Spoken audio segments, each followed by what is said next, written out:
Greetings, and welcome to the third installment of Pan-Africanist Point of View with Diallo Kenyatta. I'm sorry there was such a delay between the first two and this one, and I'm going to work diligently to make sure we don't have such gaps in the future. But today, I want to talk to you about an issue that came up because someone asked me a question, and that question was if I had plans to return to Africa or to some other area or transport my family, and I interpreted the question to inquire about what was my plan for escape or to find a better place for me and my family. So this presentation I'm going to term No Compromise, Retreat, Escape, or Sanctuary, because that is my position. And what that position essentially is one that understands that there's no escaping from the black condition, and that is a condition of oppression, a condition of disunity, powerlessness, and a condition of genocide. We're under the most well organized and most thorough ongoing campaign of genocide that employs all the techniques of propaganda, isolation, mass incarceration, control of reproduction, and every other component of genocide, up into and including the open mass slaughter or extermination of our people in regions of the world, namely the southern Sudan, the Congo, Indonesia, and other regions. So there is really no place to move to escape the ultimate fate. Now, there are places that we can go to for greater comfort or even to delay the effects of this ongoing campaign against the global African community. And if that's an individual's choice, I cannot condemn them or even criticize them for making that choice because of the overall state of our movement. And right now, in the more immediate conditions, it seems like that's a more viable plan than trying to organize direct resistance to the campaigns and agendas being enacted against African people. But what we have to understand is that the system of oppression has been globalized. It's not regional, it's not national, it's a global system. And not only that is the system of oppression globalized, but the ultimate effects of this toxic system is also globalized. For instance, GMO technology, which is the Bill Gates Foundation and other elitists are imposing on Africa. GMOs are self-replicating, and they're being spread all over the African world, from Haiti to sub-Saharan Africa. And there's no escaping that. The only appropriate response and effective response is to dismantle the institutions that perpetuate this toxic technology, if you can even call it a technology, or even the Fukushima, Japan, and the nuclear meltdown that the media is not appropriately covering. Nuclear fallout doesn't recognize borders. Therefore, it's not even appropriate to say that Japan had a nuclear meltdown. The planet Earth had a nuclear meltdown. And this planet is essentially a fish tank. It's a closed ecosystem. It's a closed atmospheric system. So what happens in one region will eventually reach another region, and it can travel on the air currents, on the ocean currents, or even in the soil, or even on the soles of the shoes that people trek across from land to land, traveling from place to place. So there's no sanctuary for African people. One of the things that stands out to me, and I often refer people to, is because there's also other techniques as opposed to physically moving to some place. A lot of African people try to make practical decisions, such as investing properly, securing property and real estate, and accumulating money and resources, or even status within the system.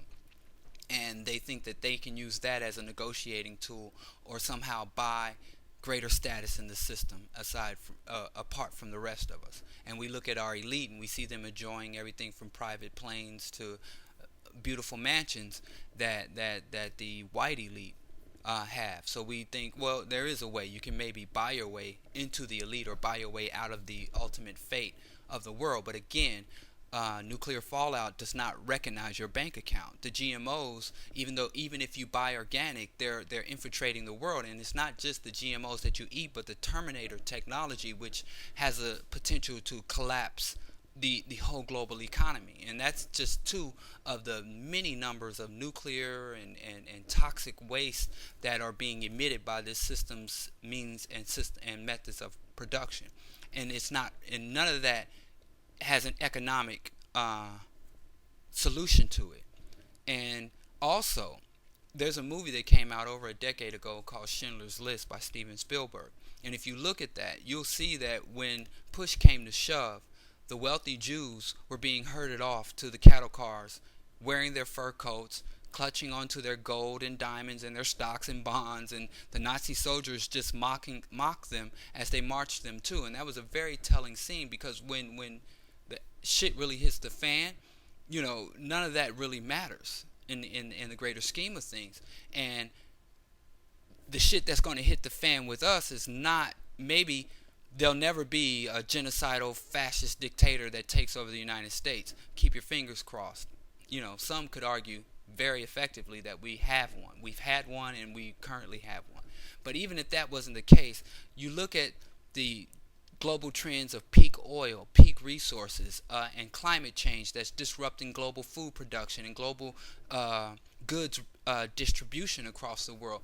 So even African people are suffering in times of relative abundance. When other people have everything that they need and have that in abundance, we're suffering, and we're shooting up in the streets here in South Chicago and in many areas where we dwell. So if you look at the situation and say, hey, as the oil and the natural gas and the other natural resources are overexploited and used up, and the climate starts to change to a point where we cannot depend on high crop yields, and we don't have the oil-based fertilizers and oil-based pesticides to spread on these sick fields to produce the food, times are going to get really slim. In fact, they are, and it's almost a post-apocalyptic scenario. And so, as Amos Wilson said, the time is going to come sooner than later where Europeans have to make the decision: do we feed our children or their children?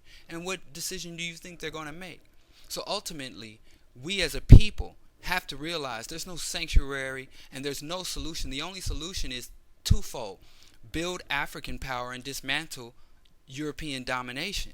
Because if we did one and not the other, we're still extremely vulnerable. We have to dismantle the infrastructure of capitalism, the infrastructure of global warfare, and when I say dismantle, it's very specific. I don't say destroy or conquer or take over, because dismantling is a systematic taking apart of, where you take something apart piece by piece. And the reason I say dismantle as opposed to destroy or collapse is because so many of us are dependent on these systems, and so many of us are embedded in this system that if it fell overnight, we'd be crushed too.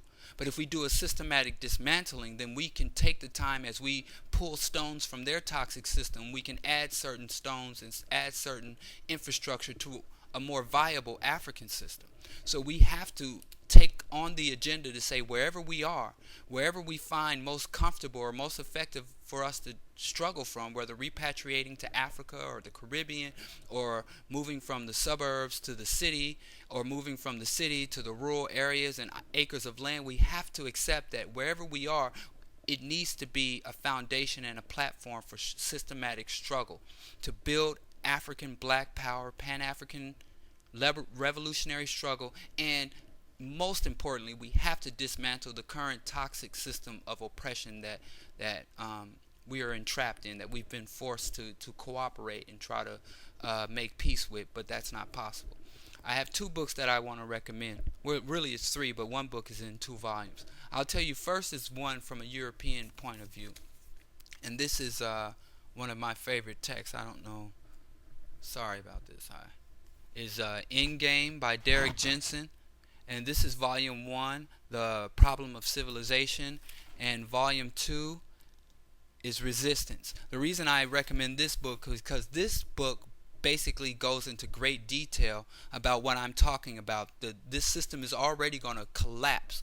It's already in a form of collapse, and it's going to take the world ecosystems with it in a very life-sustaining capacity. So that's why we can't even try to find a comfortable place within or away from this, because it's a global system and there's no sanctuary from it.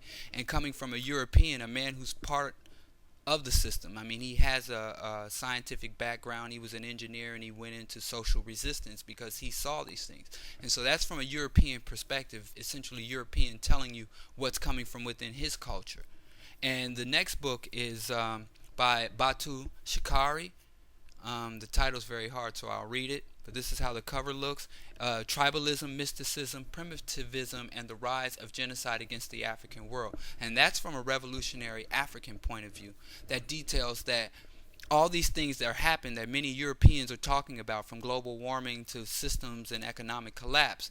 But Batu, this brother, tells us specifically how it impacts us, and he offers some pretty viable and workable solutions.